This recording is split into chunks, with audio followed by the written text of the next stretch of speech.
योगीराम सूरत कुमार, योगीराम सूरत कुमार, योगीराम सूरत कुमार, जय गुरुराया। ओम अण्णामलै वासाय विद्महे वैकुंठ रूपाय धीमहि तन्नो योगी राम सूरत कुमार प्रचोदयात्. எல்லாம் வல்ல எம்பெருமான் கலியுகத்திலே கண்கண்ட தெய்வம் அகிலாண்ட கோடி பிரம்மாண்ட நாயகர் பகவான் யோகி ராம் சுரத்குமாருடைய அருள் மழையிலே கருணையிலே நனைந்திருக்கக்கூடிய எமது அன்பான பக்த பெருமக்களே, இன்றைய தினம் நாம 2 கதைகளை பார்ப்போம். சுமார் பல நூறு ஆண்டுகளுக்கு முன்பாக வட இந்தியாவிலே ஒரு மிகப்பெரிய பணக்காரர் இருந்தார், கோடீஸ்வரர். அவர் சிறந்த மனிதர், நல்ல பக்திமான், தெய்வத்தின் மீது நல்ல நாட்டம் கொண்டவர், பிறருக்கு உதவி செய்வதிலும் சிறந்த எண்ணம் கொண்டவர். ஆனா அவர்கிட்ட நிறைய உதவிகள்லாம் செய்வார். கொஞ்சம் யாரும் இப்படி வராம இப்படி வர சொல்லி நிறைய உதவிகள்லாம் நிறைய பேருக்கு செய்வார். ஆனா எல்லாத்துலயும் என்ன வச்சிருப்பாருன்னா ஒரு சுயநலம் வச்சிருப்பார். ஒரு விளம்பர மோகத்திலே அவர் செய்வார். தன்னை எல்லாரும் புகழணும், தன்னை எல்லாரும் மதிக்கணும் அப்படிங்கிறதுக்காக அவர் தான தர்மம் செய்வார். ஆனா basically he is such a nice person. ஆனா அவருடைய ஒரு எண்ண ஓட்டம் அப்படி. அப்போ வீட்டில் இருக்க பசுமாடுகள் எல்லாம் தானம் கொடுப்பார். அவருக்கு ஒரு புத்திரன் இருக்கான், ஒரு பையன், சின்ன பையன். அவன் கேட்கிறான், அப்பா நீங்க நிறைய தானம் கொடுக்குறீங்க, எனக்கு சந்தோஷம். ஆனா தானம் எப்படி கொடுக்கணும்? தானம் எப்படி கொடுக்கணும் நீங்க சொல்லுங்க. தானம் எப்படி கொடுக்கணும்? தானம் கேட்க வரவங்களுக்கு என்ன தேவையோ அதை கொடுப்பது தான் தானம். என்கிட்ட மிஞ்சி இருக்க சந்தனத்தை கொடுக்கறது தானம் கிடையாது. எனக்கு எது வேண்டாததோ, எனக்கு எது வேண்டாமோ அதை தூக்கி கொடுக்கறது தானம் கிடையாது. புரியுதா நான் சொல்ற வித்தியாசம்? ஒருத்தங்க வராங்க, அவங்க ஒரு உதவி கேட்டு வராங்கன்னா அவங்களுக்கு என்ன உதவி தேவையோ அதை தானமாக கொடுப்பதுதான் தானம். இல்லை என்கிட்ட 2 பழைய சட்டை இருக்கு, என்கிட்ட 2 பழைய நிக்கர் இருக்கு, நான் தரேன் அப்படின்னா அதுக்கு பேர் தானம் இல்லை. அது சந்தனம் மிஞ்சுனா எங்க தடுவாங்க? அந்த மாதிரி. அப்போ இந்த குழந்தை கேக்குது, அப்பா நம்ம வீட்டுல ஒண்ணுக்காகாத பசுமாடெல்லாம் கொடுக்குறீங்களே, இதெல்லாம் எதுக்கு? இதெல்லாம் தானமா அப்படின்னு கேட்கிறான். நிறைய பேர் கூப்பிட்டு விட்டு 2 பேருக்கு தானம் கொடுக்கறதா இருந்தாலும் ஊர்ல எல்லாரையும் வர வச்சு தானம் கொடுக்குற. அப்போ கேட்குற, அப்பா இது என்ன தானமா, இது இப்படி கொடுத்துட்டு இருக்கீங்களே, இது நியாயமா அப்படின்னு அந்த பையன் கேட்கிறான். இவருக்கு ஒவ்வொரு தடவையும் அந்த பையன் மேல கோபம் வர்றது. ஏன்னா நான் பாட்டுக்கு பண்ணிட்டு இருக்கேன், உன் வேலையை பாடுறேன், உனக்கு என்ன வேலைன்னா அப்பா அது சரியில்லை. ஏன்னா அவருடைய மகன் மிகுந்த ஞானம் மிக்கவன், சின்ன பையன், நல்ல ஞானம், சின்ன வயசுல ஞான சம்பந்தர் அளவுக்கு இல்லானாலும் அவருக்கு ஒரு நல்ல ஞானம் இருக்கு. இந்த பையன் ஒவ்வொரு வாட்டி இப்படி கேட்டுக்கிட்டே இருக்க அந்த பையனுக்கு கோபமா வருது. அப்பா பண்றது என்னோ 50% நியாயம் தான், ஆனா அவர் பண்றதெல்லாம் தப்பு தப்பா பண்றாரு, இது எப்படி நியாயமாகும்? இது தானமே இல்லையே, இது தானமே இல்லை, இது தம்பட்டம், இது தானம் இல்ல, தம்பட்டம் அப்படின்னு இந்த பையனுக்கு ரொம்ப வருத்தம் வருது அப்பா மேல. ஒரு நாள் இப்படி ஒரு சம்பவம் நடக்குச்சு. அந்த பையன் தகப்பங்கிட்ட, அப்பா எல்லாம் வேண்டாததெல்லாம் தூக்கி தூக்கி தானம் கொடுக்குறேன்னு கொடுக்குறீங்களே, என்னைக்கு நீங்க தானம் கொடுக்க போறீங்க? இல்ல என்ன யாருக்கு தானம் கொடுக்க போறீங்க அப்படின்னு கோபத்துல கேட்டதும் அந்த தகப்பனுக்கு ரொம்ப கோபம் வந்துருச்சு. அவர் சொன்னாரு, டேய் உன்னை சீக்கிரமா யமனுக்கு தானம் கொடுக்க போறேன்டா. உன்னை யாருக்கு? யமனுக்கு நான் தானம் கொடுக்க போறேன்டா அப்படின்னு சொல்லிட்டாரு. இந்த பையனுக்கு அப்படியே அது மனசுல பதிஞ்சிருச்சு. அப்பா நம்மள யமனுக்கு தானம் கொடுக்க போறதா சொல்லிட்டாரு. அது யார் அந்த யமன்? யமன் எப்படிப்பட்டவன்? யமன் என்ன செய்வான்? நம்மளை தூக்கி அவன்கிட்ட கொடுக்கறதா சொல்றாரு. அவன் எப்படிப்பட்டவன் அறியணும்னு இவனுக்கு பயங்கர ஒரு ஆக்ரோஷம். ஒரு நாள் இந்த பையன் யமனை தேடி பயணமானான். யமனை தேடி யமலோகத்தை சென்று அடைந்தான். யமலோகத்தை சென்று அடைந்த போது வாயிற் காவலர்கள் அவனை தடுத்தார்கள். தடுத்து என்ன சொன்னாங்கன்னா, தம்பி நீ யாருப்பா? பொதுவா இந்த லோகத்துக்கு யாரும் தானா வரமாட்டாங்களே, நாங்க தானே போய் கூட்டிட்டு வருவோம்.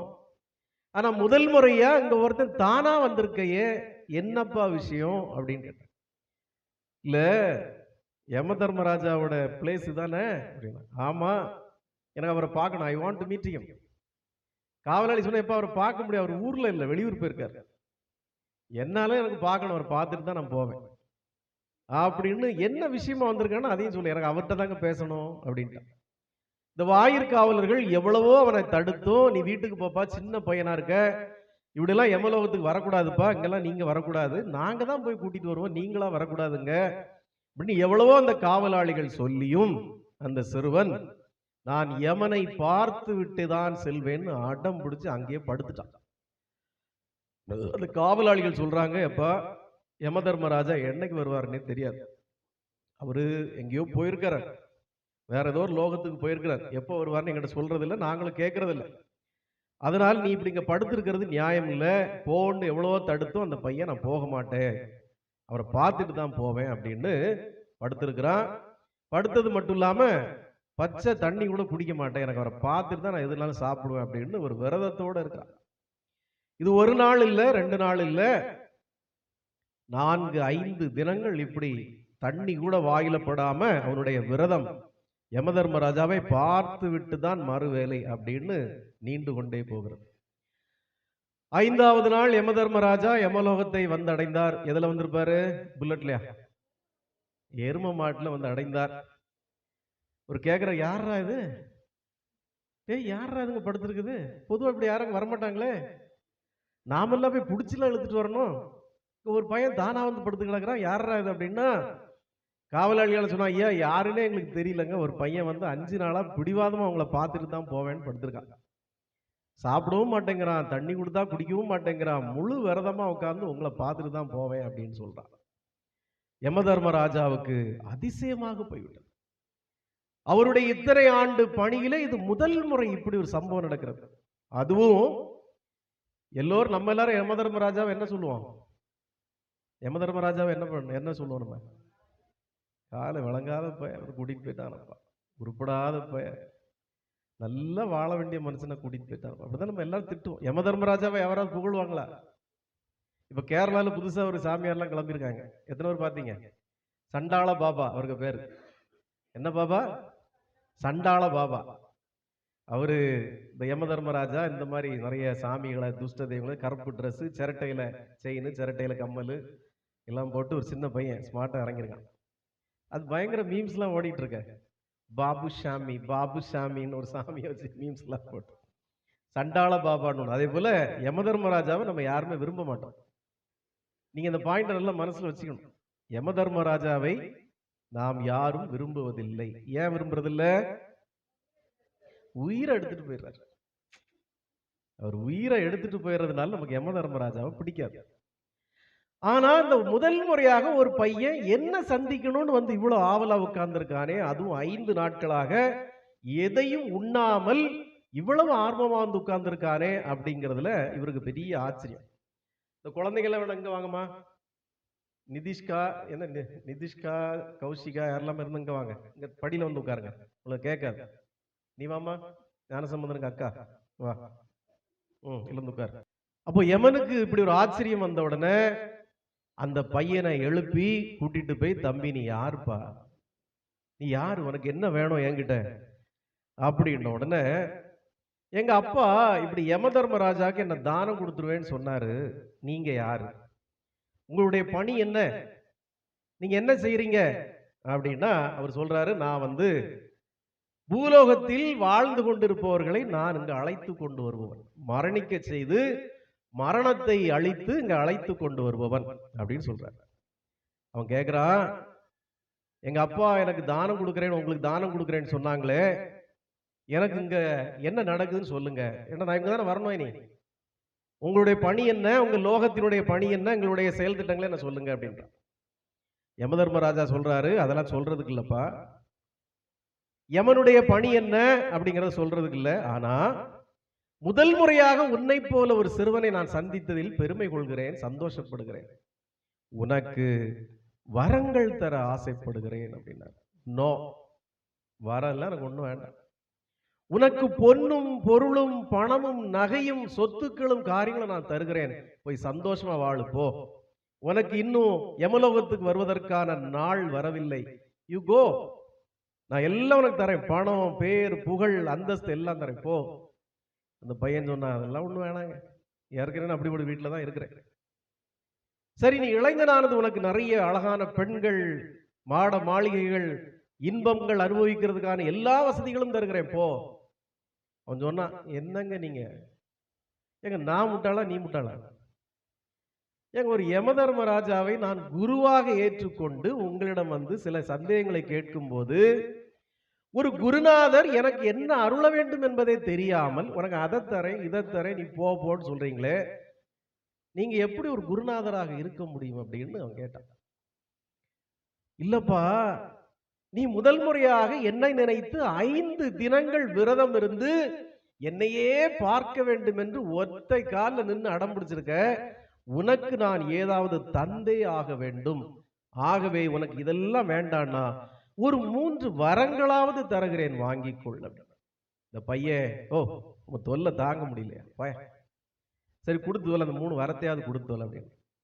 சரி 3 வரங்கள் தந்திருக்கிறேன், அது உன் இஷ்டப்படி என்ன வேண்டும் நடக்கு. சரி, இப்ப நீ தந்துட்டல 3 வரத்தை, இந்த 3 வரத்தை நான் பயன்படுத்திக்கிறேன், அதுக்கு நீ ஒழுங்கா தந்த வரத்துக்கு நீ ஒபீடியண்டா இரு அப்படின்னு சொல்லிட்டு, முதல் வரம், நான் திரும்பி சென்றால், இப்ப யமலோகத்துல எல்லாம் வந்திருக்கான் பையன், என் தந்தை என்னை பழையது போல ஏற்றுக்கொள்ள வேண்டும். ஆவியா வந்திருக்கான்னு சொல்லிடக்கூடாது இல்ல, பையன் செத்து போனான்னு ஆவியா வந்திருக்கான்னு நினைச்சிடக்கூடாது இல்ல. நான் திரும்பி செல்லும் போது என் தந்தை என்னை மீண்டும் பழையது போல ஏற்றுக்கொள்ள வேண்டும். அப்புறம் இன்னொன்னு, அவங்க அப்பா அம்மாவுக்கு ஒன்று கேட்டான், அது நமக்கு தேவையில்லை, விட்டுரும். 3ஆவதாக ஒன்று கேட்டான், நீ கொஞ்சம் முன்னாடி சொன்னியே மரணம் மரணம் மரணம்னு, what is mean by that? You tell me the answer. You explain me. What is that? மரணம் என்றால் என்ன? You explain me. யமதர்மராஜா சொன்னாரு, சொல்றதுக்கு இல்லப்பா, அது ரகசியம், யாருக்கும் அது சொல்றது இல்லை. இல்லை, சொல்லியே ஆக வேண்டிய, நீ வரம் தந்திருக்க, மரணம் என்றால் என்ன என்று நீ எனக்கு விளக்கியே ஆக வேண்டும் அப்படின்னு அந்த பையன் அடம் பிடிச்சது. உங்களுக்கு அந்த ஆர்வம் இருக்குல்ல, மரணம்னா என்ன? ஏன் சாமி இது இப்ப தேவையா எங்களுக்கு?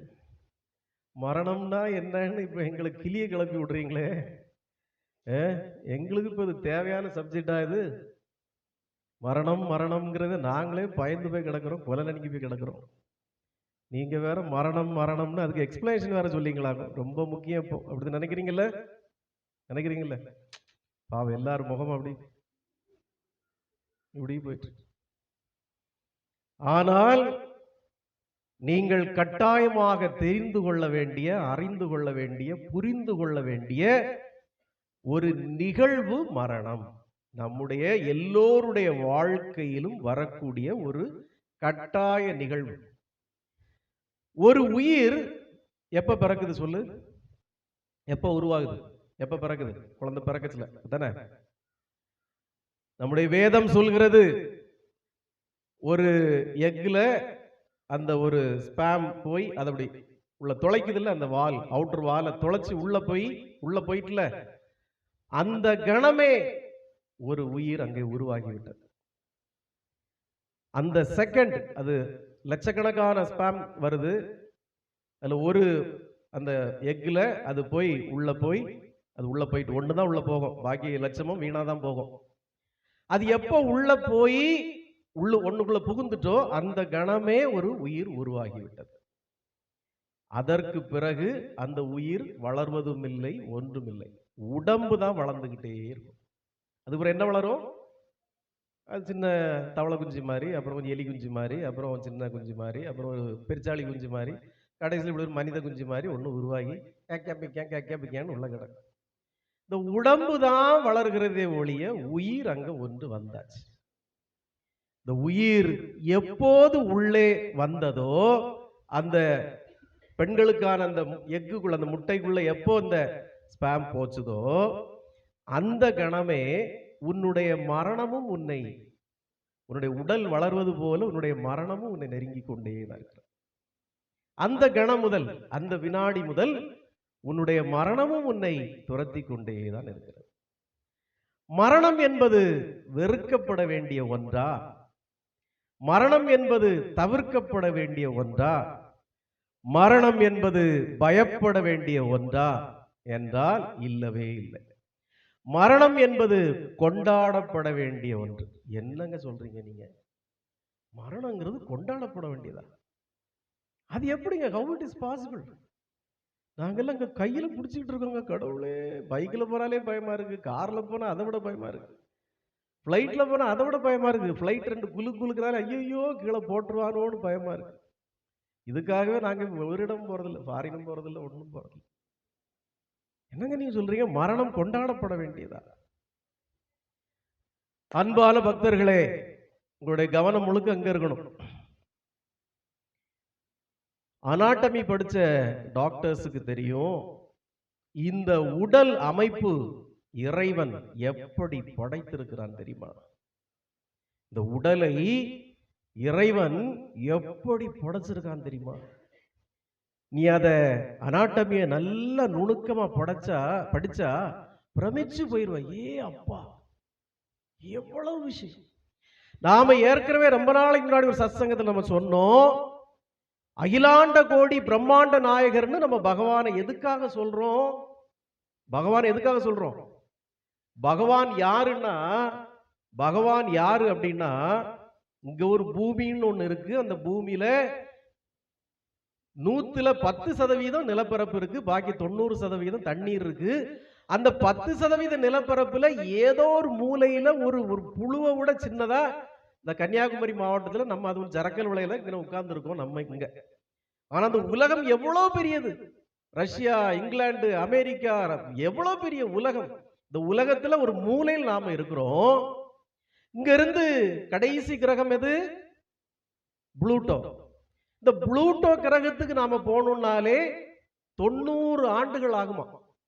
புளூட்டோ கிரகத்துக்கு ராக்கெட்ல போகணும்னா எத்தனை ஆண்டுகள் ஆகும்? பின்னாடி இருந்து 90 ஆண்டுகள் ஆகும். அப்போ நம்ம ஆயுள் பத்துமா? ஆயுள் பத்துமா? பிறந்த குழந்தை அப்ப பிளைட்ல போட்டு அனுப்புனா கூட அது 90 வயசு போகுமா? அப்போ ஒரு 40 வயசுக்காரன் போனா அப்புறம் பாக்கி உள்ள 90 வயசு எங்க போறது? சாத்தியம் இல்லை. புளூட்டோ கோளுக்கே நம்ம 90 ஆண்டுகள் வேணும். அப்போ இந்த 9 கோள்கள், ஜஸ்ட் 9 கோள்களுக்கே நமக்கு இவ்வளவு நாட்கள் தேவைப்படுதுன்னா, அதுக்கு மேல நட்சத்திரங்கள் இருக்கு. நட்சத்திரங்களை விஞ்ஞானிகள் என்ன சொல்றாங்க? ஒரு கோளை விட அது பெரிதுங்கிறாங்க. பூமியை விட பல மடங்கு பெரிது ஒரு நட்சத்திரம். ஆனா நம்ம நட்சத்திரத்தை பார்த்தா இத்தரோண்டு தெரியுது. அப்போ அது எவ்வளவு தொலைவில் இருக்கு யோசித்து பாரு. சந்திரனுக்கு போய் சேர்றதுக்கே பல நாட்கள் ஆகுது, சூரியனுக்கு போக முடியாது, தீப்பிடிச்சு எரிஞ்சிரும். தூரத்தில் இருக்கிற புளூட்டோ கிரகத்துக்கு போறதுக்கு 90 ஆண்டுகள் ஆகுது. இந்த கிரகங்கள் எல்லாம் தாண்டி மேல இருக்கிற ஒரு நட்சத்திரம் இதை விட பல மடங்கு பெரிதான். அப்ப அது இத்தரோண்டு கண்ணுக்கு தெரியுதுன்னா அது எத்தனை கோடி ட்ரில்லியன் தொலைவில் அந்த ஒரு நட்சத்திரம் இருக்கும். அந்த நட்சத்திரத்துக்கு போய் சேரணும்னா எவ்வளவு ஆண்டுகள் ஆகும் யோசித்து பாருங்க. அந்த நட்சத்திரத்துல ஒரு நட்சத்திரத்துக்கு நீ போய் சேரனாலே எத்தனை ஆண்டுகள் ஆகும்? ஒரு 1000 வருஷம், 2000 வருஷம் ஆகுமா? அப்போ அந்த நட்சத்திரத்துக்கு மேல என்ன இருக்கு நம்ம கண்ணுக்கு தெரியாது. அதுக்கும் மேல என்ன இருக்கு அது நமக்கு தெரியாது. அதுக்கும் மேல என்ன இருக்கு நமக்கு தெரியாது. அதனால தான் பகவானை சொன்னோம், கண்ணுக்கு தெரிஞ்சதே இவ்வளவு பெரிய அற்புதங்களா இருக்கு, நம்ம கண்ணுக்கு தெரிஞ்ச நட்சத்திரமே இவ்வளவு பெரிய அற்புதமா இருக்கு. அப்ப அதுக்கும் மேல என்ன இருக்குன்னே நமக்கு தெரியாது. இதெல்லாம் படைச்ச ஒருத்தன் இருக்கிறான்னு அவன்லவா அகிலாண்ட கோடி பிரம்மாண்ட நாயகன். அவன் எவ்வளவு பெரியவனா இருப்பான் யோசித்து பாரு. ஒரு செகண்ட் நீ அதை கற்பனை பண்ணி பாரு. அவன் எவ்வளவு பெரியவனா இருப்பான். அவன் உன்னுடைய உடம்பை இவ்வளவு அழகாக தயாரித்து இருக்கிறானே. 2 கண்ணு, அது உலகத்தையே பார்க்குது. எவ்வளவு பெரிய மூளை, 100 கம்ப்யூட்டருக்கு ஏத்த ஒரு மூளை. நம்மள பல பேருக்கு இப்ப இந்த மொபைல் வந்து 1,40,000 ரூபாய் வாங்கச்சு. இந்த 1,40,000 ரூபாய் மொபைல்ல என்னெல்லாம் இருக்குன்னு எனக்கு தெரியுமா? தெரியவே செய்யாது. எனக்கு தெரிஞ்சது போன் பேசுறது, மெசேஜ் அனுப்புறது, வாட்ஸ்அப் பார்க்கறது, ஃபேஸ்புக் பார்க்கறது, யூடியூப் பார்க்கறது. இதை தவிர்த்து இதுல ஆயிரக்கணக்கான விஷயங்கள் இருக்கு, எனக்கு தெரியாது, யூஸ் பண்ண தெரியாது. எனக்கு இது ஒண்ணுமே தெரியாது. ஒருவேளை என்னுடைய அடுத்த பிள்ளைங்க வந்து அவங்க இதோட கொஞ்சம் கூட போய், அப்பா இதுல இது பண்ணலாம், இது பண்ணலாம், இதை பார்க்கலாம், அதை பார்க்கலாம் சொல்லுவாங்க, அவ்வளவுதான். அதுக்கும் மேல இந்த மொபைலுக்குள்ள எவ்வளவு விஷயங்கள் இருக்கு எனக்கு தெரியாது. இந்த பாழா போன ஜனங்களும் இதை போலதான் வெறும் புரோட்டான் சிக்கனும் திங்கிறது, போய் தூர்றது, தூங்குறது, சாகிறது, இதுலயே தான் இருக்கு இந்த ஜனங்க. இறைவன் படைத்த இந்த அரிய படைப்புல இவனுக்கு தெரிஞ்சதே திங்கிறது, தூர்றது, தூங்குறது, சாகிறது, இந்த மூணு தான் எனக்கு தெரியும். உண்ணுகா உறங்குகா உண்ணிகளை உண்டாக்க, அதுக்கு பரவலுக்கு இருக்காது. உண்ணிகளை உண்டாக்க பின்னே உறங்கு, அத்தனை உள்ளு. இந்த பாழா போன ஜனங்களுக்கு வெறும் புரோட்டாவும் சிக்கன் திங்கிறத தவிர, பிரியாணி திங்கிறத தவிர வேற எதுவுமே அங்க தெரியாது. இந்த இறைவன், இத்தனை உலகை படைத்த ஒரு பேரிறைவன், இவ்வளவு அற்புதமான ஒரு உடல் அமைப்பை கொண்ட ஒரு மனிதனை கேவலம் புரோட்டா இறைச்சி தின்னுட்டு சாகிறதுக்காக படைச்சிருப்பான். யோசித்து பாரு, யோசித்து பாரு, நீ எல்லாம் யோசித்து பாரு. இவ்வளவு பெரிய பேரிறைவன் தேவையே இல்லாம இந்த வெட்டி முண்டங்களை தின்னுட்டு தூரிட்டாங்க சாவுங்கிறதுக்காக படைச்சிருப்பான். அதுக்காக படைச்சிருப்பான். அப்போ ஏதோ ஒரு விஷயத்தை நீ செய்வா என்றவன் நம்பினான். இந்த மனிதர்களை நான் இத்தனை அற்புதமாக படைத்திருக்கிறேன். எவ்வளவு செயல்திறன் மிக்க இந்த மனித இனம், எவ்வளவு ஆற்றல் மிக்க இந்த மனித இனம். இந்த இனத்தை நான் படைத்ததன் மூலமாக அவன் ஏதோ ஒரு பெரிய காரியங்களை இங்கே செய்வான் அப்படின்னு இறைவன் நம்மளை படைத்தார். நாம செய்யறோமா என்ன? செய்யறோமா என்ன? அந்த இறைவன் உனக்கு எவ்வளவு பெரிய வரங்களை வைத்துக் கொண்டு காத்திருக்கிறான் தெரியுமா?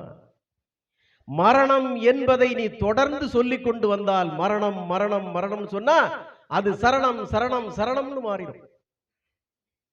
மரா மரா மரான்னு சொன்னா அது ராம ராம ராமன்னு மாறுறது போல, நீ மரணம் மரணம் மரணம் என்று சொன்னால் அது சரணம் சரணம் சரணம் என்று மாறும். மரணம் என்பது நாம் கொண்டாட வேண்டிய, நாம் சீக்கிரத்திலே சென்று அடைய வேண்டிய ஒரு புண்ணிய நிகழ்வு மரணம். ஏன் ஏன்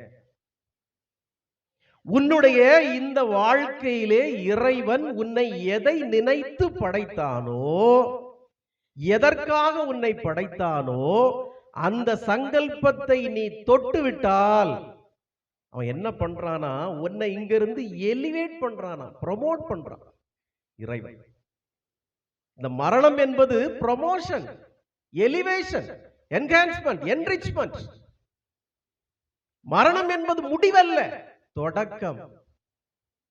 உனக்கு நீங்க இறைவன் அருளிய அந்த அற்புதத்தை, இறைவன் எதற்காக இங்கே என்னை அனுப்பினான் என்கிற பாக்கியத்தை நீ அறிந்து கொண்டால், உணர்ந்து கொண்டால், தெரிந்து கொண்டால், உன்னை இங்கிருந்து இறைவன் என்ரிச்மெண்ட், என்ஹான்ஸ்மெண்ட் பண்றான், ப்ரமோட் பண்றான். அப்ப என்ன பண்ணுவானா, நீ இங்கிருந்து போறச்சே அடுத்த உடம்பை உனக்காக தயாராக வைத்திருக்கிறான். இது ஒரு சைக்கிள், இது இப்படி முடிச்சு போறதில்லை. இங்க இருந்து அடுத்த உடம்புக்குள்ள நீ போயாகணும். இந்த இடத்துல நான் இன்னொரு விஷயத்த சொல்லிடுறேன். அப்போ நாங்க மரணிக்கிறோம், எங்களுக்கு ஒரு உடம்பு தயாராக இருக்கு. தற்கொலை செய்து கொண்டவர்களுக்கு, தற்கொலை செய்து கொண்டவர்களுக்கு வேதம் என்ன சொல்லுகிறது?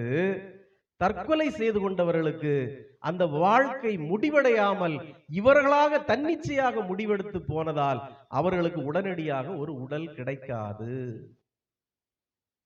அலைஞ்சு திரியும், அலமோதி திரியும், எப்படியாவது எதற்குள்ளேயாவது புகுந்து விட வேண்டும் தெரியும். அது ஏன்னா அத்தனை ஆசைகளையும் பாசங்களையும் இங்கே பாதியிலே விட்டு விட்டு போயிடுச்சு. திடீர்னு ஒரு முடிவெடுத்து போயிடுச்சு. அப்போ அது துடிக்குமா, எங்க போய் புகுந்துடலாம், எதுக்குள்ள போய் புகுந்துடலாம்? ஒரு நாய் உடம்பு கிடக்கு, அதுக்குள்ள போயிடலாமா? ஒரு பூனை உடம்பு கிடக்கு, அதுக்குள்ள போயிடலாமா? இவன் செத்துட்டான், அதுக்குள்ள போயிடலாமான்னு அப்படி துடிக்குமா. அது துடிச்சு ஒரு உடம்பு கிடைக்கச்சுல, உள்ள போச்சுல, ஏற்கனவே அங்க ஏகப்பட்ட பிரச்சனை இருக்கும், இதுக்கு ஏகப்பட்ட பிரச்சனை, எல்லா பிரச்சனைகளையும் சேர்த்து திருப்பி ஏற்கனவே இருந்த பாட விட பெரிய பாடுபடுமா அடுத்தது. யாரு? தற்கொலை செய்தவர். அப்ப நீ இறைவனுடைய படைப்பை புரிந்து கொண்டு, இறைவனுடைய எண்ணத்தை புரிந்து கொண்டு நீ செயலாற்றி இறைவனுடைய சித்தப்படி நீ மரித்தாயானால் உனக்காக ஒரு பெரு வாழ்வு மிக்க ஒரு பெரு உடல் உனக்காக காத்திருக்கும். இந்த கணம் முதல் கூட நீ மனது மாறலாம். இறைவன் என்ன சொல்றான்? இறைவன் என்ன சொல்றான்? அந்த கடைசி மரணம் நிகழ்ற நேரம் இருக்கு பாத்தியா, that is very important hours. நல்லா புரிஞ்சுங்க. நீங்க ஏன் இப்பவே பக்குவப்படணும் பக்குவப்படணும் பக்குவப்படணும் பக்குவப்படணும்? நான் எதுக்கு தலையாலடி சொல்லிட்டு இருக்கிறேன்? எதுக்கு தலையாலடி சொல்லிட்டு இருக்கேன்? இங்க இருக்கிற 30-40 பேர்ல 39 பேருக்கும் அதுக்கு தயாரா, ஐயோ நானா, எனக்கு இப்பதான் 80 வயசாயிருக்கு, நான் இன்னொரு 50 வருஷம் இருக்கணும், எனக்கு ஐயோ நானா, போல நீ வேணா போல, நான் போக மாட்டேன். இவன் கிடக்கான் சிவகுமார், போல நீ வேணா போல, நான் இன்னும் இருந்து அங்க எல்லாம் பார்த்து அதை பார்த்து இதை பார்த்து எனக்கு எவ்வளவு வேலை இருக்குங்க. இறைவன் இறக்கும் தருவாயில் உனக்கு ஒரு பெரும் வாய்ப்பை தருகிறான். என்ன வாய்ப்பை தருகிறான் இறைவன்? என்ன வாய்ப்பை தருகிறான்? அந்த இறுதி நிமிடங்களில் எனக்கு தெரிந்த நமது ஊரை சார்ந்த ஒரு பெரிய குடும்பத்தை சார்ந்த ஒரு பெண்மணி, அந்த பெண்மணிக்கு 10-12 பிள்ளைங்க, எல்லா பிள்ளைகளும் வெல் செட்டில், பெரிய பணக்கார குடும்பம். ஒரு குறிப்பிட்ட ஊர், அந்த ஊர்ல 120 ஏக்கர் இவங்களுக்குள்ளதான், அந்த அம்மாக்குள்ளதான். அத்தனை குழந்தைகளை பெற்று வளர்த்த ஒரு தாயார். வாழ்நாள் முழுக்க கோயில் எல்லாம் போய் வேஷம் எல்லாம் போடுறது கிடையாது, வீட்டுல விரதம் மந்திரம் அது இதுன்னு கடைசி வரை வாழ்ந்த ஒரு பெண்மணி தன்னுடைய மரண படுக்கையிலே அப்படியே படுத்திருக்காங்க. இந்த பொம்பளை பிள்ளைகள் நிறைய இருக்குங்களே, இதுகளுக்கு பெத்த பிள்ளைகள் 10 பிள்ளைகள், இது எல்லாமே சும்மா இருக்க கூடாதுல. அம்மா அம்மா அம்மா இங்க பாருங்க, அம்மா அவ வந்திருக்கா பாருங்க, அக்கா வந்திருக்கா பாருங்க, தங்கச்சி வந்திருக்கா பாருங்க. இந்த அம்மா யாரையுமே எட்டியே பார்க்கல, அப்படியே இருக்கு, உதடு மட்டும் முறங்கி கொண்டே இருக்கிறது. நம்ம ஊர்ல நடந்தது. அப்போ வெளியூர்ல இருந்து ஒரு பொண்ணு வருது, அக்காவோ தங்கச்சி ஒருத்தி வர, அவ போய் அம்மா அம்மா அப்படின்னா, நீ போய் எழுப்பு எழுப்பு அப்படின்னு. அந்த பெண்மணி சொன்னாங்க, தொல்லை பண்ணாத. என்ன வார்த்தை சொன்னாங்க? தொல்லை பண்ணாத. மரண தருவாயில் வாய் எதையோ முணங்கி கொண்டே இருக்கிற அடுத்த சில மணி நேரங்களில் அவர்கள் இயற்கை எய்தி விட்டார். அந்த நேரத்துல கூட பொண்ணை, பெத்த பொண்ணை தொல்லை பண்ணாத. இதுதான் இறைவன் உனக்கு அளிக்கும் வாய்ப்பு. மரண தருவாயிலேனும் நீ அவனையே நினைத்து, அவன் திருவடிகளே நினைத்து, அவன் நாமத்தை ஜெபிப்பாய். ஆனால் அப்போது கூட உனக்கு ஒரு வாய்ப்பு வச்சிருக்கான், வா உனக்கு ஒரு நல்ல வாய்ப்பு தரேன். அப்போ இப்ப நீங்க நினைப்பீங்க, அப்போ பரவாயில்ல, அப்ப பாத்துக்கலாம், அப்பா நல்ல வேலை, நானும் இப்பவே ஆரம்பிக்கணும்னு நினைச்சேன், நல்ல வேலைப்பா, வீட்டுல கிடக்கு மீன் கறியும் தின்னுட்டு, நல்ல பழைய சோத்தை போட்டு தின்னுட்டு நல்லா உறங்கிட்டு அப்ப பார்க்கலாம், கடைசி நேரத்துல உஷா தொல்லை பண்ணாதப்போ அப்படின்னு நம்ம அப்ப பார்த்துக்கலாம் அப்படின்னு நம்மளாம் நினைப்போம். இல்லை, அன்று நாம சுயநனவில் இருப்போமோ இல்லையோ, நாம் அவரை நினைக்கும் தருவாயில் இருப்போமோ இல்லையோ, நாம எங்க கிடப்போமோ தெரியல, கிம்ஸ்ல கிடப்போமோ, ஜெயசேகர்ல கிடப்போமோ, இல்ல கன்னியாகுமரி மெடிக்கல் காலேஜ்ல கிடப்போமோ, இல்ல எங்கேயும் போற வழியில அடிச்சு போட்டா திருச்சி மெடிக்கல் காலேஜ்ல கிடப்போமோ, மதுரை மெடிக்கல் காலேஜ்ல கிடப்போமோ, யாருக்கு தெரியும்? கோமால கிடப்போமோ, சுயநினைவுல கிடப்போமோ, யாருக்கு தெரியும்? அப்போ கிடைக்கிற நேரத்தை நீ பயன்படுத்தி கொண்டாயானால் அடுத்த பிறப்பு என்பது கட்டாயம், அதுல மாற்று கருத்தே கிடையாது. இந்த உடம்பிலிருந்து உனது ஆன்மா வெளியேறிய அடுத்த கணம் பகவான் யோகி ராம் சுரத்குமார் சொல்கிறார், எனது நாமத்தையே ஜெபித்து எனது திருவடிகளே நினைத்திருப்பவனை நான் வந்து கையை பிடித்து அழைத்து செல்வேன் இருக்கிறார். பகவான் கொண்டு போய் நடுரோட்ல விட்டுட்டு போவாரு கிடையாது.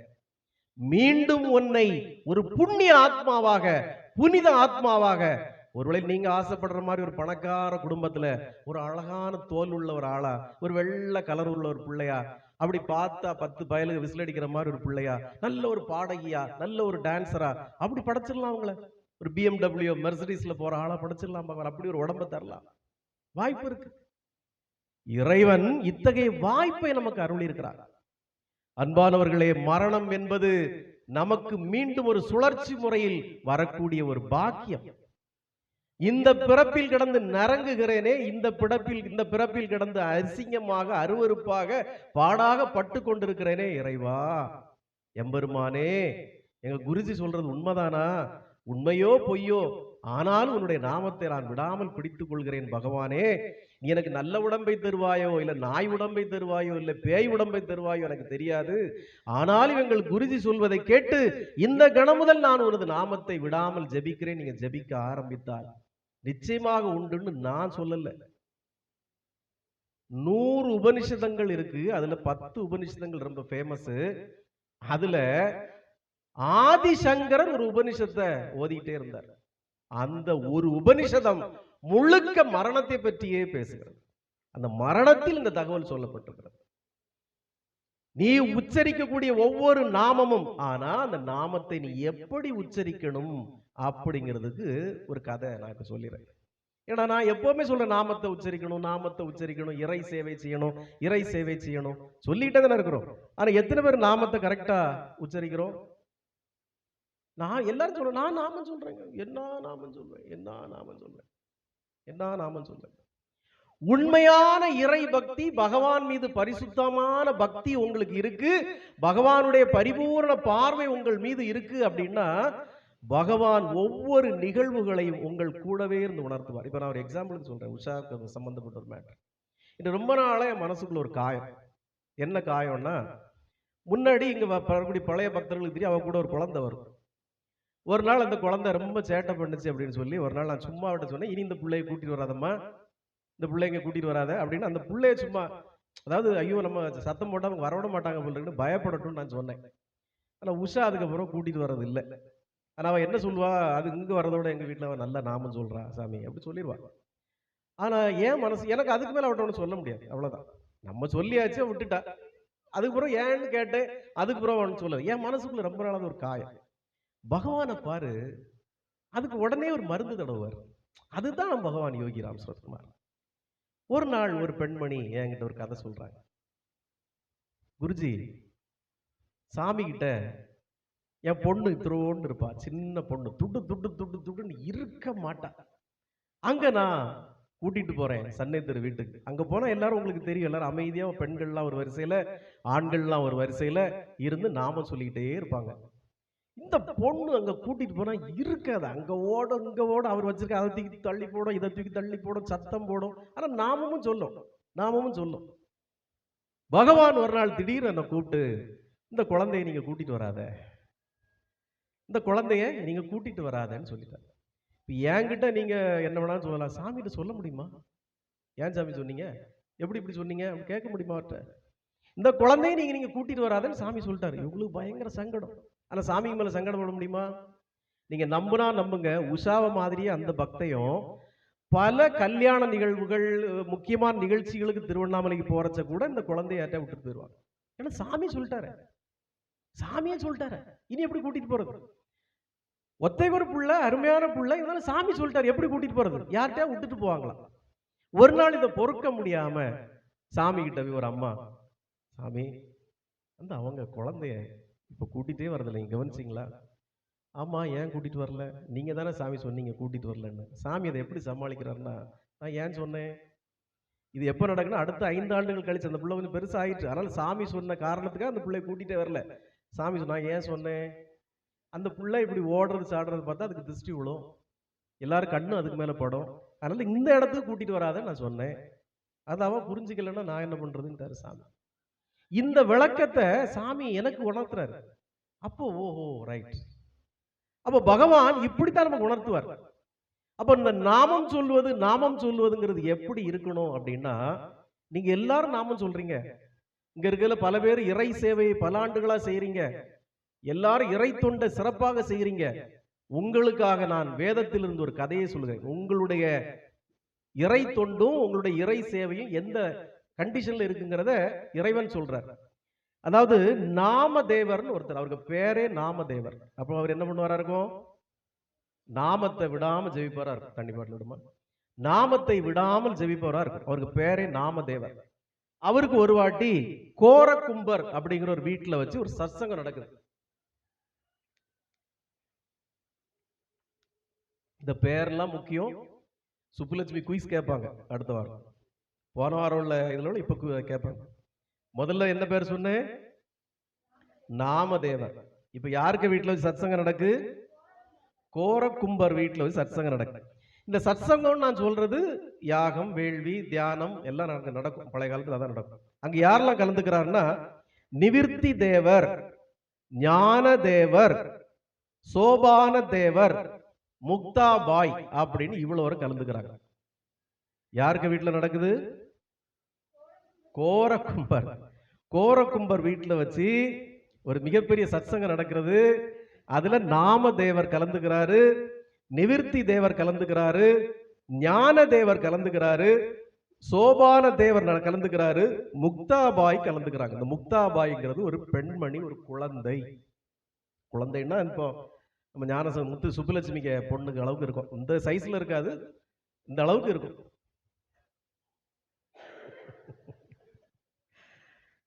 அப்போ அங்க வேத பாராயணங்கள்லாம் நடக்குது, யாகங்கள்லாம் நடக்குது, தியானங்கள்லாம் நடக்குது.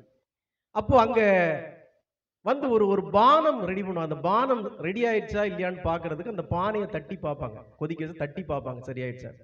இத இந்த முக்தாபாய் என்கிற பெண் பார்த்துட்டு, இந்த முக்தாபாயும் சரிசமமான ஒரு ஞானஸ்தி, இவங்களுக்கு ஈக்குவலா.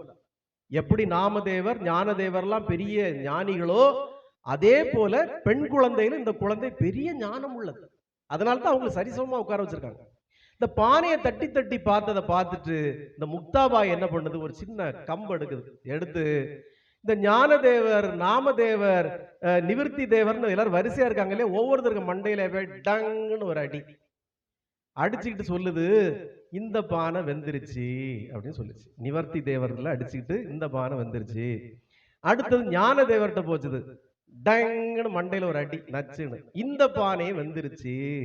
இப்படி ஒவ்வொருத்தருக்கா அடிச்சுக்கிட்டு கடைசியில நாம தேவர்கிட்ட போய் நங்குன்னு அடிச்சு இந்த பானை வேகலன்னு சொல்லிச்சு. இவருக்கு ஆத்திரம் பொங்கிருச்சு. என்னது, இவ்வளவு பெரிய ஒரு சபையில எனக்கு இன்னும் ஞானம் வரலன்னு சொல்லுது, நான் யார் தெரியுமா, நான் யார் தெரியுமா அப்படின்னு நாம தேவருக்கு கொதிக்குது, அண்டமெல்லாம் கொதிக்குது. நான் பாண்டுரங்கனோடு தினமும் பேசுகிறவன், பாண்டுரங்கனுக்கு உணவு ஊட்டுபவன், பாண்டுரங்கனிடம் கேட்டுதான் அங்கே வந்தேன். பாண்டுரங்கிட்ட கேட்டிருக்காரு, பாண்டுரங்கா இப்படி ஒரு சத்சங்கம் இருக்கு, நான் போலாமா? பாண்டுரங்கனும் நாமதேவரும் தினமும் பேசிக்கிறவங்க. பாண்டுரங்கன்னா யாரு? பண்டரிபுரத்தில் இருக்கக்கூடிய பெருமாள் பாண்டுரங்கன். அவரும் இவரும் அப்படி க்ளோஸ். அவர்கிட்ட தினமும் இவர் பேசுவார். அவர்கிட்ட பெர்மிஷன் கேட்டுதான் அங்க வந்திருக்கவே செய்யறாரு. பாண்டுரங்கனோடு பேசும் எனக்கு ஞானம் இல்லையா? அதுவும் ஒரு சின்ன புள்ள என்ன சொல்லுவதாங்கிறதுல ஈகோ உச்சத்துக்கு வந்துட்டு உடனே கோபத்துல கிளம்புறாரு. கிளம்பி நேர பாண்டுரங்கிட்ட போய் கேட்டுருவாரு, பக்கால வாழி, ஏய் வாயா, நீ ஒரு பொம்பளையில் கூட பாவடை மாதிரி ஒன்ன போட்டுக்கிட்டு இந்த லட்சணம் நின்றுக்கிட்டு எனக்கு நீ என்ன கேவலப்படுத்துறதுக்குன்னு அனுப்புனியா? பாண்டுரங்கிட்ட போய் கொதிக்கிறாரு, குமுறாரு. என்ன நினைச்சிட்டு இருக்க நீ? ஒரு சின்ன புள்ள, கற்றறிந்தவர்கள் சபையில, ஞானியர்கள் இருக்கக்கூடிய சபையில நான் வேகாத அறவைக்காடுன்னு சொல்லிருச்சேன். எவ்வளவு பெரிய அவமானம் எனக்கு, நீ இதை பார்த்துக்கிட்டு இருக்கிறியா நீ? உடனே பாண்டுரங்கன் சொன்னாரு, போட்டுப்பா, சின்ன புள்ள சொல்லிடுச்சு, போட்டு விடு, முடியவே முடியாது. அப்ப நீயும் சேர்ந்து என்ன அவமானப்படுத்துறியா? உன்கிட்ட கேட்டுதானே நான் போனேன். உனக்கு எனக்கு உள்ள உறவு உங்களுக்கு தெரியுமா? என்ன போய் ஒரு பச்சை புள்ள இந்த பானை வேகலன்னு சொல்லிடுச்சே, எனக்கு எவ்வளவு பெரிய அவமானம். சரிப்பா விடுப்பா, இப்ப என்ன ஒரு பச்சை புள்ள சொல்லிட்டு நீ அதுக்கு மேல எல்லாம் குதிக்கிற? முடியவே முடியாது. அப்ப என்னுடைய பக்தியில் குறைபாடு இருக்கிறதா? என்னுடைய சேவையில், உனக்கான சேவையில் குறைபாடு இருக்கிறதா? உனக்கு நான் என்ன குறை வச்சேன்? இறைவன், நீ ஏக இறைவன் உன்கூட உறவுல இருக்கக்கூடிய என்ன இன்னும் வேகாத பானைன்னு சொல்லிட்டான்னா என்கிட்ட என்ன குறை அப்படின்னு அந்த நாம தேவர் யார்கிட்ட கேட்கிறா? பாண்டுரங்கிட்ட கோபத்துல குமுறார். அப்ப பாண்டுரங்கன் சொல்றாரு, நாமதேவா எல்லாம் சரிதான், எல்லாம் சரிதான், ஆனா நீ என்கிட்ட பேசிக்கிட்டு இருந்தாலும், என்கிட்ட நீ உறவாடிக்கிட்டு இருந்தாலும், என்கிட்ட நட்புல இருந்தாலும் உனக்கு என்று ஒரு குருநாதர் இல்லை, ஒரு குரு உனக்கு இல்லை. அந்த குரு இருந்திருந்தால் இந்த பிரச்சனையே இப்ப இல்லை. என்னதான் இறைவனோடு ஒரு பக்தனுக்கு தொடர்பு இருந்தாலும் நீ பரிபூரணம் அடைவதில்லை, நீ ஞானத்தை அடைவதில்லை, இறைவன் உன்னுடைய எந்த குற்றங்களையும் கண்டுகொள்வதில்லை. ஆனால் அப்படியே ஏற்றுக்கொள்கிறானா? ஏற்றுக்கொள்வதும் இல்லை. உன்னுடைய பக்தியை நான் மெச்சுவேன், உன்னுடைய பக்திக்கு நான் பதிலளிப்பேன், உன்னுடைய பக்திக்கு நான் பங்களிப்பேன், ஆனால் உன்னை ஏற்றுக்கொள்வதில்லை. அப்படியா? அப்ப நான் என்ன செய்யணும்? நீ ஒரு குருநாதரை அடைய வேண்டும். குருநாதரின் வழிகாட்டுதல் படிதான் நீ ஆன்மீகத்தை அணுக வேண்டும். அதுவே உனது முக்திக்கு வழினார். அப்ப நான் எங்க போய் குருநாதரை தேட? பாண்டுரங்கா, நீயே எனக்கு குருநாதராக இருக்கக்கூடாதா? நிச்சயமாக முடியாது. அடியே நிச்சயமாக ஒரு குருநாதராக இருக்க முடியாது. You go and search him. நீ போய் தேடு, அவரை போய் தேடு அப்படின்னு போறச்ச, பல பேரை தேடி தேடி தேடி போறச்ச, ஒரு இடத்துல ஒரு வயசான கிழவை, நல்ல தாடி எல்லாம் நீட்டி வளர்த்து, மேலெல்லாம் அழுக்கு ஒரு கிழிஞ்ச துணி மாதிரிலாம் கட்டிட்டு ஒரு கிழவை படுத்து கிடக்குறான். ஆனா அவன்கிட்ட ஏதோ ஒரு சின்ன ஒரு ஒளிவட்டம் மாதிரி இவருக்கு தெரியுது. இவன் ஒரு வழியில் ஒரு குருவாக இருப்பானா? நமக்கு ஏத்த குருவாக இருப்பானா? இவனிடம் நமக்கு ஞானம் கிடைக்குமா? ஆனா இவன் பார்த்தா பிச்சைக்கார பையன் மாதிரிலாம் இருக்கிறான், இவங்கிட்ட எப்படி கேட்கறது அப்படின்ட்டு போய் இவனே ஒரு வழி எனக்கு குருநாதனாக இருக்கும் அப்படின்னு பாண்டுரங்கனை மனசுல நினைச்சுக்கிட்டு, இது குருநாதனாக இருக்குமான்னு கேட்டோன்னே இவர் போ அப்படின்ற மாதிரி ஒரு உத்தரவு கிடைக்குது. அந்த கிழவன் கிட்ட போனா அங்க என்ன நடக்குன்னா, அந்த கிழவன் ஒரு சிவலிங்கத்துக்கு மேல காலத்துக்கு வச்சு படுத்திருக்கான். எதுக்கு மேல காலத்துக்கு வச்சிருக்கான்? சிவலிங்கத்துக்கு மேல காலத்துக்கு வச்சு அதுக்கு இன்னொரு காலத்துக்கு மேல போட்டு படுத்து கிடந்து உறங்கிட்டு கிடக்கான். ஏற்கனவே நம்ம ஆளு டென்ஷன் பார்ட்டி, இவருக்கு அதை பார்த்த உடனே கோபம் கொப்பளிக்குது. ஏல படுக்காளி பாயல, சிவலிங்கத்துக்கு மேல காலத்துக்கு வச்சிருக்கான், இவன் ஒரு குருவா? இவன் ஒரு குருவா? நான் தெரியாமல இவன்ட்ட வந்துட்டேன். இவன் சிவலிங்கத்துக்கு மேல காலத்துக்கு வச்சு படுத்திருந்தா இவனுக்கு என்ன கடவுள் அனுக்கிரகம் இருக்கும்? இவன் எப்படி கடவுளை அடைவான்? இவன் எப்படி எனக்கு வழிகாட்டுவான் அப்படின்னு கோபத்துல குமுறான். வேற வழி இல்லாம அந்த கிழவனை மெல்ல தட்டி எழுப்புறான். எழுப்பி, ஐயா, இப்படி சிவலிங்கத்துக்கு மேல காலை வச்சு படுத்திருக்கீங்களே? ஆமா, சிவலிங்கத்துக்கு மேல கால் இருக்கோ? சரிப்பா, உனக்கு என்ன பிரச்சனை? ஐயா, நான் உங்களை குருவாக அடைகிறதுக்காக வந்தேன், உங்கள்கிட்ட ஞானத்தை கேட்கறதுக்காக வந்தேன். ஆனா நீங்க இப்படி சிவலிங்கத்துக்கு மேல காலை வச்சு படுக்கிறச்ச நீங்க எனக்கு உண்மையான குருவாக இருக்க முடியாதுன்னு என் மனசு சொல்லுது. அதனால நான் என்ன பண்ணேன்னு தெரியல. இது நியாயமா நீங்க இப்படி சிவலிங்கத்துக்கு மேல கால் வச்சிருக்குது? ஆமாப்பா, கால் சிவலிங்கத்துக்கு மேலதான் இருக்கு. நல்ல வயசாகி போச்சுப்பா, எனக்கு அந்த காலை தூக்கி வை. நீயே அந்த காலை தூக்கி கீழே வச்சிட, வேற ஒரு இடத்துல வச்சிட. உடனே இவரு போய் இந்த நாமதேவர் போய் அந்த காலை தூக்கி இன்னொரு இடத்துல வைக்கிறார். அங்கேயே ஒரு சிவலிங்கத்து உருவாயிட்டு, அது சிவலிங்கத்துக்கு மேல கால் இருக்கு. என்னடா இது, வெறுந்தரையில தான் காலை தூக்கி வச்சு அங்கேயே ஒரு சிவலிங்கம் வந்து உருவாய் காலு மேலதான் இருக்கு. கிழவங்கிட்ட சொல்லி, யோ திருப்பியும் கிழவா, திருப்பி அதுல சிவலிங்கம் வந்துட்டியா? அப்படியா? நான் என்னப்பா செய்வேன், நீ தானப்பா தூக்கி வச்ச, வேற இடத்துல காலை தூக்கி வை. இன்னொரு இடத்துல காலை தூக்கி வச்சு அங்கேயே ஒரு சிவலிங்கம் காலு கிழவு. அப்போதுதான் நாமதேவருக்கு தெரியுது, ஞானம் என்பது இந்த ஒண்ணுதான் ஞானம். நீங்க உங்களுக்கு இந்த கதை புரிஞ்சிருக்காது, உங்களுக்கு இந்த கதை புரிஞ்சிருக்காது. ஒரு சிவலிங்கத்தின் மீது காலை வைத்து ஒருவன் படுத்திருக்கிறான் என்றால் அவன் எத்தகைய உயர்வானவன். என் பேரை சொல்லு, my father will come and bless யூன்னு சொன்னாரே ஒரு ஆளு. யார் சொன்னார்? அப்ப அவரு ஃபாதர் எங்க வச்சிருக்காரு? ஃபாதர் இங்க இருக்காரு. என் பேரை சொல்லு, he will come and bless you. அவன்தான் குரு. கடவுளை கைக்குள் வச்சிருப்பவன் அவன்தான் குரு. கடவுளை நெஞ்சுக்குள் வைத்திருப்பவன் அவன்தான் குரு. அவன் கடவுளை பார்த்து பயப்படுறது இல்ல, கடவுள் அவனுக்கு சேவகனா. நீ என்ன சொல்ற நான் செய்யறப்பா, நீ என்ன சொல்ற நான் செய்யறேன். கடவுள் சொல்லுவாரா? யாரு குரு? நீ உனக்கு சேவை நான் செய்யறேன்.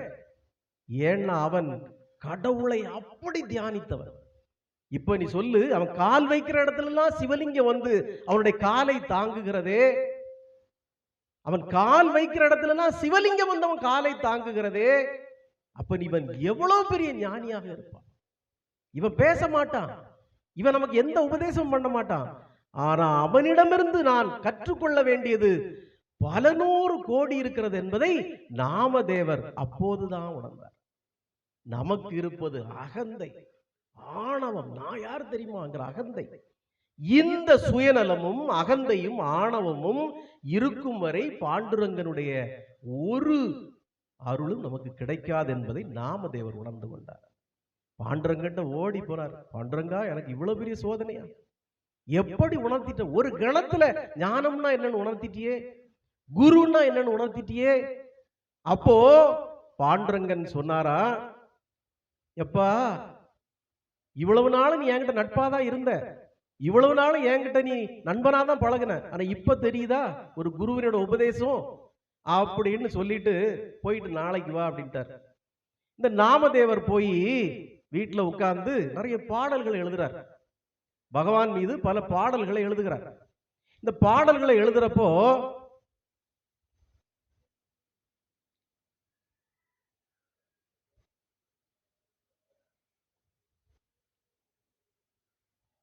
நம்ம வீட்டுல தொல்லை பண்ணணும்னு இங்க கொண்டு விடுற இடமா? நாமதேவர் குரு என்பதை உணர்ந்து கொண்ட பிறகு வீட்டுல ஒரு பகவானை பற்றிய பாடல்களை எழுதிட்டு இருக்கார். அப்போ அவருடைய மனைவி அவருக்கு ரொட்டியும் நெய்யும் தேனும் கொண்டு சாப்பாட்டுக்கு வச்சுட்டு போறாங்க. நீங்க ராஜஸ்தான்ல பாத்தீங்கன்னா ரொட்டி சுடுவாங்க, சுட்டு அதை நெய்யில ஊத்தி பிசைஞ்சு அதுல சர்க்கரையோ நாட்டு சர்க்கரையோ வெல்லமோ போட்டு சாப்பிடுவாங்க, எல்லாம் குழம்பு ஊற்றி சாப்பிடுவாங்க. நெய்யும் ரொட்டியும் அவங்களுக்கு முக்கியமான உணவு, ஏன்னா அவ்வளவு பால் கிடைக்குது. இதே போல நாமதேவருக்கு ரொட்டியும் தேனும் நெய்யும் வச்சுட்டு போறாங்க. இவர் பாட்டு எழுதுறதுலே கருத்தா இருந்தார் பாத்தியா. ஒரு நாய் வந்து அந்த டப்னு அந்த ரொட்டியை தூக்கிட்டு ஓடிச்சு. நாமதேவர் பார்த்தார், படுக்காளி பகல ரொட்டியை தூக்கிட்டா ஓடுற. இவர் மீதி இருந்த ரொட்டியும் தேனையும் நெய்யும் தூக்கிட்டு இவர் பின்னால ஓடுறார், நாய்க்கு பின்னால. நாய் இவர் ரொட்டியை புடுங்க வராருன்னு நாய் எடுக்குது ஓட்ட. அந்த நாய் நல்லா ஓடுறது எப்படி சொல்லணும்னா பின்னங்கால் பிடரில் அடிக்க அளவு ஓடுது. பின்னங்கால் பிடரில் அடிக்குதுன்னா எப்படி ஓடும் பாரு. நாமதேவர் உடல ஏன் காலம் பிடரில் அடிக்குதுன்னு அவரும் ஓடுறாரு. நாய் ஓட இவரு ஓட கடைசியில் ஒரு இடத்துல நாயை பிடிச்சிட்டார். நாய் ஐயோ கிடைச்ச ஒரு ரொட்டியும் போயிரும் போல் இருக்கு அப்படின்னு நிக்கிறச்ச நாமதேவர் சொன்னாரு, அட நாயே, ஒரு ரொட்டியை தூக்கிட்டு ஓடுறிய, இந்தா மீதி உள்ள ரொட்டியும் இந்த தேனையும் நெய்யையும் எடுத்துட்டு போய் நல்லா சாப்பிட்டு இரு, அதைத்தான் தூக்கிட்டு வந்தேன் அப்படின்னாரு.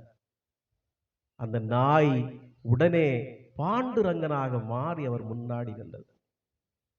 பாண்டுரங்கன் சொல்றாரு, நாமதேவா, இதுதான் ஞானம், இதற்குத்தான் உனக்கு ஒரு குரு வேண்டும். இதை இறைவன் சொல்வதில்லை, குருநாதர் சொல்வார். இவ்வளவு நாளும் நீ என்ன தேடி தேடி வந்த, நீ ஒரு குருவை அடைந்த பிறகு நான் உன்னை தேடி வந்திருக்கிறேன். கைதட்ட மாட்டியா? குருநாதருடைய திருவருள் என்னன்னா, நீ இறைவனை தேடி போன்னு சொல்றது இல்ல. சிவகுமாருடைய வேலை நீ இறைவனை தேடி போன்னு சொல்றது இல்ல. நான் சொல்ற வேலையை நீ கரெக்டா கேட்டு செய்தா இறைவன் உன்னை தேடி வருவான் நான் சொல்றேன். நீ எதுக்கு ஓடுறேங்கிற? நானு நீ எதுக்கு ஓடுற அவனை தேடி? உன்னுடைய எண்ணமும் செயலும் சரியாக இருக்கும் தருவாயில் இறைவன் உன்னை எல்லாம் தேடி வரணும். நீ எதுக்கு அவனை தேடி போற? இந்த யோகிராம் சுரத்மா நாம பிரச்சார குடில் இறைவனை தேடி போவதற்கு நான் வழி சொல்வதில்லை. காசிக்கு போ, ராமேஸ்வரத்துக்கு போ, அங்க போ, திருப்பதிக்கு போன்னு நான் சொல்றது இல்ல. இங்க உட்கார்ந்து ஏன் முன்னாடி அவன் ஒன்ன தேடி வருவான் நான் சொல்றேன். இது ஏன் உனக்கு மரமண்டைக்கு ஏற மாட்டேங்குது? ஏன் ஏற மாட்டேங்குன்னா, உனக்கு நான் என்கிற அகந்தை இங்க ஏறி நிக்குது மேல. செல்லப்பனுக்கு மோன்னு சொல்லி கேட்கணுமா என்ன? நம்ம தெல்லாந்திகாரருக்கு பேரன்னு சொல்லி கேட்கணுமா என்ன? இவெல்லாம் என்னைக்கு வந்தவன், இவெல்லாம் இன்னைக்கு வந்தவன்ப்பா, நான் எல்லாம் எப்ப இருக்கு. அந்த அகந்தை இங்க இருக்கு. சரக்குலகாரர் சொல்லி கேட்கணுமா என்ன? நான் அந்த இடத்துல வரமாட்டேன். நான் கார்ல அவனை தள்ளி கொண்டு விட்டு நான் போயிடுவேன். இங்க ஒண்ணு அங்க ஒண்ணு நான் ஒண்ணு வரமாட்டேன். அவர் அப்படி சொல்லிவிட்டாரு, அப்புறம் நான் எப்படி வருவேன்? இந்த அகந்தை உனது சிந்தனையிலும் அகத்திலும் இருக்கும் வரை நண்பா, சகோதரா, உனக்கு நான் சொல்கிறேன், இறையருள் இல்ல நாயருள் கூட உனக்கு கிடைக்காதுப்பா. நீ ஏதோ வேலைக்கு போவ, சம்பாதிப்ப, திம்ப, தூருவ, தூங்குவ. ஆனால் நான் கொஞ்சம் முன்னாடி சொன்னேன் பாரு, அந்த உடல் அடுத்த வாழ்க்கைக்கான ஒரு பெரும் திறப்பு உனக்காக காத்திருக்காது கண்ணா. வாய்ப்பில்லை ராஜா, வாய்ப்பில்லை. நீ இறைவனை தேடிக்கொண்டே இருக்கிற வரை, இறைவனை தேடி ஓடி ஓடி நடக்கும் வரை மீண்டும் மீண்டும் பிறப்பெடுத்து நீ இறைவனையே தேடிக்கொண்டு அலைவாய், நாயாக அலைவாய். இப்பிறப்பில் என்னுடைய பேச்சை கேட்டாயானால் இறைவன் உன்னை தேடி இங்கே வருவான், வந்திருப்பான். அதைத்தான் நான் உபதேசிட்டு இருக்கிறேன் ஒழிய நீ என்ன வெறும் சிவகுமாரா பாத்தீங்கன்னா உனக்கு இந்த வாய்ப்பு இல்ல ராஜா. என்ன நீ வெறும் சிவகுமாரா பார்த்துக்கிட்டு இருந்தேன்னா என் மச்சான் தானே, அத்தான் தானே, அண்ணன் தானே, தம்பி தானே, என் சொந்தக்காரன் தானே, பந்தக்காரன் தானே, என் ஊருக்காரன் தானே, நீ பார்த்துக்கிட்டே இருந்தேன்னா நீ கடைசி வரை இப்படிதான் படம் பார்த்துக்கிட்டே இருக்கணும்.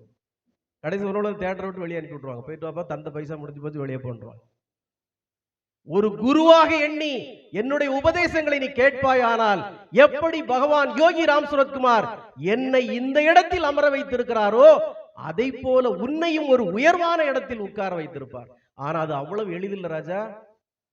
நீ எப்படி உன்னுடைய அழுக்கு துணிகளையும் உன்னுடைய அழுக்குகளையும் நீ குளித்து தூய்மைப்படுத்தி விட்டு இங்கே வருகிறாயோ அதே போல இந்த கேட்டுக்கு வெளியே உன்னுடைய அகந்தை, ஆணவம், தலைக்கணம், சுயநலம் எல்லாவற்றையும் நீ இறக்கி வைத்து விட்டு வெறுமனே நீ உள்ளே வந்தால் மட்டுமே அந்த இறையருளும் குருவருளும் உனக்கு கிடைக்கும் ராஜா.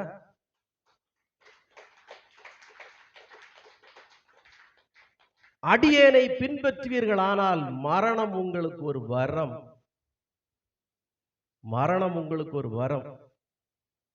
அடியேனை பின்பற்றாத வரை, அழாதீங்க அழாதீங்கம்மா, அடியேனை பின்பற்றாத வரை நீங்கள் இறைவனிடத்திலே ஐயோ என்னை காப்பாத்து சாமி, கொன்றாத கொன்றாத, என்ன செத்து போயிடணும் செத்து போயிடணும் தவிக்க தான் செய்யணும். இறைவனே உங்களை பார்த்து சிரிப்பான், அடைச்சை இதையா போய் படைச்சை, இத்தனை ஆண்டுகளாய் இன்னும் அறிவு வரலையே, போ இன்னொரு 100 பிறப்பு பெற போ, புல்லாய் புழுவாய் பூண்டாய் பிறந்து வா போ, அப்போது அறிவு வருதா பார்ப்போம். அன்பானவர்களே, இந்த கணமேனும் உங்களை நீங்கள் நினைத்து பாருங்கள். மரணம் என்பது இந்த சிவகுமாரை பொறுத்த மட்டில் சரணம். எனக்கு நன்றாக தெரியும், மீண்டும் ஒரு பிறப்பில்ல, 1000 பிறப்பு இவன் எடுப்பான். எப்போதெல்லாம் பகவான் யோகி ராம் சுரத்குமார் இங்கே அவதாரமாக வருகிறாரோ அப்போதெல்லாம் இவனும் கூடவே வருவான். அந்த இடத்திற்கு நாம் நம்மளை தயார் செய்து கொள்ள வேண்டும். எப்போதும் இறைவனுடைய அனுகிரகம், அவருடைய பார்வை நம்மீதே இருக்க வேண்டும். இப்பிறப்பில் இந்த உடம்பு எந்த துன்பப்பட்டாலும் எனக்கு அது that is not my business. என்ன வேணா படட்டும், என்ன வலி வேணா படட்டும், என்னுடைய ஆன்மா சுத்தமாக பகவானை நினைத்து கொண்டிருக்கிறது, அவருடைய திருவடிகளே நினைத்து கொண்டிருக்கிறது. என்னுடைய ஏக இறைவன் பகவான் யோகி ராம் சுரத்குமார் எனக்காக ஒரு பெரும் வாசலை, சொர்க்கத்தின் வாசலை திறந்து வைத்திருப்பார், திறந்து வைத்து காத்து கொண்டிருக்கிறார். ஏனென்றால் பரிசுத்தமான பணியை அடியேன் செய்து கொண்டிருக்கிறேன். நண்பா, மை டியர் ஃபெலோ ஃப்ரெண்ட்ஸ், ஒரு விஷயம் நீங்க கேட்டுங்க. இந்த சிவகுமார் அவர் ஒரு ஐயர் இன்னைக்கு வரல, அவர் அடிக்கடி சொல்லுவாரு, சாமி நீங்க எப்படி சாமி இப்படி கொடுக்குறீங்க, நான் பார்த்ததே இல்லை சாமி, இப்படி கொடுக்குறீங்களே, எப்படி கொடுக்குறீங்களே. ஒரே ஒரு விஷயம் நான் சொல்லிடுறேன், ஒரு நாள் இது எல்லாத்தையும் இங்கதான் நான் போட்டுட்டு போறேன். ஒரு நாள் நான் எல்லாத்தையும் இங்கதான் போட்டுட்டு போறேன். போட்டுட்டு போற கர்மத்தை கொடுத்துட்டு போறேன். மக்களை ஓடி நாங்க போட்டுட்டு போற கர்மத்தை நான் கொடுத்துட்டு போறேன்.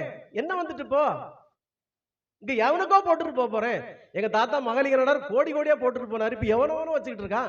அந்த ஊருக்காரன் பாதி வச்சுக்கிட்டு இருக்கான், இந்த ஊருக்காரன் பாதி வச்சுக்கிட்டு இருக்கான், அந்த கீழ சரக்குக்காரன் ஒரு சொத்தை வச்சுக்கிட்டு இருக்கான். அப்ப இதெல்லாம் நான் அவரு போட்டுட்டு போனாரு, நான் வச்சுக்கிட்டேனா?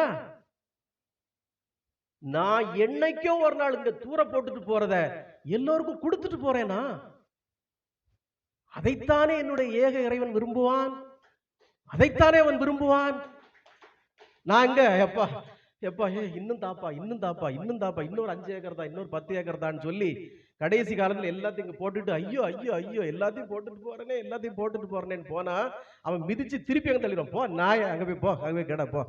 இந்த விளையில 10 ஏக்கர் விளையில ஒரு நாயா போய் கடை, அதே பார்த்து குறைச்சிட்டே திரி, ஒருத்தனே உள்ள விடாத, கேட்ல குறை, அந்த வாசல்ல போய் குறை, அங்க குறைச்சிக்கிட்டே கடை போ, அப்படி விட்டுருவான். அன்பானவர்களே, இறைவன் என்பதை நான் எப்படி பார்க்கிறேன் என்றால், இங்க இருக்கிற ஒவ்வொருவரும் என் தந்தையின் ஒரு வடிவம் தான். நான் ஏன் எல்லாரும் கொடுக்கணும்னு ஆசைப்படுறேன்னா, நீங்கள் எல்லோரும் அவருடைய சங்கல்பத்தில் அவருடைய விருந்தாளிகளாக இங்க வந்திருக்கிறீர்கள். உங்களை கௌரவிப்பதுதான் என்னுடைய கடமையாக நான் நினைக்கிறேன். உங்களை அவமானப்படுத்துவதோ உங்களுக்கு தராமல் இருப்பதோ என்னுடைய எண்ணம் அல்ல. என்னைக்கோ ஒரு நாள் எவனுக்கோ நாங்க போட்டுட்டு போறத கொடுத்துட்டு போறேன்.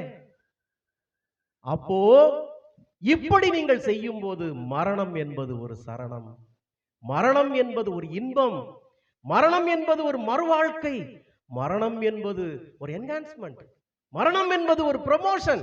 அதை பார்த்து நீயாப்பா பயப்படுற? யாரு பயப்படுவா சொல்லு? மரணத்தை பார்த்து யார் பயப்படுவா? நான் நிறைய பாவம் செய்துட்டேன் ஐயா, அவன் சொத்தை ஆட்டையை போட்டேன், அவன் பொண்டாட்டி ஆட்டையை போட்டேன், அவளை ஆட்டையை போட்டேன், அதை எடுத்தேன், இதை இவன் எப்படி என்ன அங்க விட மாட்டான்? அந்த கடவுள், பாழா போன கடவுள் எப்படி என்ன சொர்க்கத்துக்குள்ள விட மாட்டான்? எனக்கு எப்படி ஒரு நாய் உடம்ப தான் தரப்போறான். அதுவும் தெருநாயோ வீட்டு நாயோ? வீட்டு நாயா கண்டிப்பா தர மாட்டான். வீட்டு நாயன்னா கூட வீட்டுல அன்பா வளர்த்துருவாங்க. தெருநாயா தான் நமக்கு தரப்போறான். இந்த பயம் உள்ளவன் தான் மரணத்தை கண்டு அஞ்ச வேண்டும். உண்மைதானே நான் சொல்றது? உண்மைதானே நான் சொல்றது? யாரு பயப்படணும் மரணத்தை கண்டு? நான் நிறைய பாவம் செய்துட்டேன், நான் நிறைய அநியாயம் பண்ணிட்டேன், நான் நிறைய துன்பத்தை எல்லாரும் கொடுத்துட்டேன். உங்க கொரியர் வந்திருக்குமா? கொடுத்துட்டேன் நினைக்கிறவன் தானே மரணத்தை கண்டு பயப்பட வேண்டும். யார் மரணத்தை கண்டு பயப்படாம இருப்பா? யார் மரணத்தை கண்டு பயப்படாம இருப்பா? என் அடியேனை போன்ற தூய்மையான ஆத்மாக்கள் எதை கண்டும் பயப்படாது. ஏக இறைவனாம் எம்பெருமான் யோகி ராம் சுரத்குமார் வந்து, சிவகுமார் ரெடி வா, இதோ வரே சாமி, இதுக்காக தான் நான் காத்துக்கிட்டு இருந்தேன். இந்த மைண்ட் செட் உனக்கு வரணும்னா இதுதான் வாழ்க்கையில பெரிய இன்பம், இதுதான் வாழ்க்கையில பெரிய வரம். எனது அன்பானவர்களே, நீங்கள் உங்க நெஞ்ச தொட்டு சொல்லுங்க, உங்க எல்லாருக்கும் மரண பயம் இருக்கா இல்லையா? மரணத்தை கண்டால் அனைவருக்கும் பயம். ஆமா ஆமா ஆமா, இல்ல கிடையவே கிடையாது, எல்லாரும் சொல்லிக்கலாம். சரக்கு விலையில இந்த நாம பிரச்சார குடியில் உட்காந்து சொல்லலாம். ராத்திரி அங்க ஏதாவது பக்கத்து வீட்டுல ஒரு சத்தம் கேட்கணும். இப்ப வீட்டுக்கு போச்சுல ஸ்கூட்டர் எவனாவது இடிக்க மாதிரி அம்மா படுவா இடிச்சு கொன்ற பார்த்தானே, அப்பா நல்ல வேலை காப்பாத்து. வருமா வராதா? அப்புறம் நான் ரெடி, எல்லாரும் கை தூக்குவீங்கம்மா. ஒரு ஸ்கூட்டர்ல இப்ப நீங்க போறீங்க, ஒரு பஸ்ஸுக்காரன் நேரம் வரணும், அப்ப தெரியும் மரணத்தை கண்டு அஞ்சுவது என்பது அதல்ல. மரணமும் எனது வாழ்க்கையில் தினமும் இரவு பகல் போல அது ஒரு நாள் வரும், அது ஒரு நாள் வரும். அதை கட்டு நீ ஏன் பயப்படுற? அது வரப்ப வந்துட்டு போட்டுமே. நீ தூய்மையானவனாக இருந்தால், பாவம் செய்யாதவனாக இருந்தால், நீ பரிசுத்தமானவனாக இருந்தால் மரணத்தை கண்டு ஏன் நீ பயப்பட போகிறாய்? மரணமும் எனக்கு ஒரு வரம், அது இறைவன் எனக்காக வைத்திருக்கிற வசந்த மாளிகைன்னு நீ நினைக்கணும். அப்போ இனிமேலாவது நான் சொல்றதை கேளு, இனிமேலாவது இங்க பரிபக்தியோட வா, இனிமேலாவது உன் தலக்கணம் கௌரவம் ஆணவத்தெல்லாம் தூக்கி குப்பையில போடு. 10 பைசா விலை கிடையாது மக்கா, அதுக்கு 10 காசு பிரயோஜனம் கிடையாது. அதுக்கெல்லாம் நீங்க வந்து குப்பை குப்பையா சேர்த்து வச்சிருக்கிறியே, இந்த ஆணவமும் அகம்பாவமும் 10 பைசாக்கு பிரயோஜனம் கிடையாது கண்ணா. ஒரு குருநாதனை நீ அடைய பல ஜென்மங்கள் எடுத்திருக்க வேண்டும். இத்தகைய உபதேசம் கிடைக்காம தான் இயேசுநாதரும் புத்தரும் ஊர் ஊரா அலைஞ்சான். ஒரு உபதேசம் கிடைச்சிடாதா, உபதேசம் கிடைச்சிடான்னு. இப்ப சொல்லு, உங்களில் ஒருவருக்கேனும் மரணத்தின் பயம். ஓஹோ, அப்ப இதனால தான் எனக்கு பயம் இருக்கா? அப்ப இனிமேல் என்னுடைய வாழ்க்கையில் நான் தூய்மையாக நடந்து கொண்டால், ஒழுக்கமானவனாக நடந்து கொண்டால் எனக்கு மரண பயம் போயிருமா? அப்ப மரணத்தை கண்டு பயப்படாத சூட்சமத்தை இப்ப நான் சொல்லிட்டேனா? யார் பயப்படுவா, யாரு பயப்பட வேண்டிய அவசியம் இல்லைன்னு இப்ப சொல்லிட்டேனா? ஒரு குருநாதனை நீங்கள் தொடர்ந்து கரம் பற்றி கொள்வீர்களானால் இறைவன் உங்கள் கரத்தை பற்றி கொள்வார். நீங்கள் மரணத்தை கண்டு மட்டுமல்ல, வாழ்க்கையில் எதை கண்டு அஞ்ச வேண்டிய அவசியமே கிடையாது என்பதுதான் என்னுடைய உபதேசம். யோகி ராம் சுரத்குமார், யோகி ராம் சுரத்குமார், யோகி ராம் சுரத்குமார். ஜெயகுருராயா. ஓம் அண்ணாமலை வாசாய வித்மகே வைகுண்ட ரூபாய தீமகி தன்னோ யோகி ராம் சுரத்குமார் பிரச்சோதயாத்.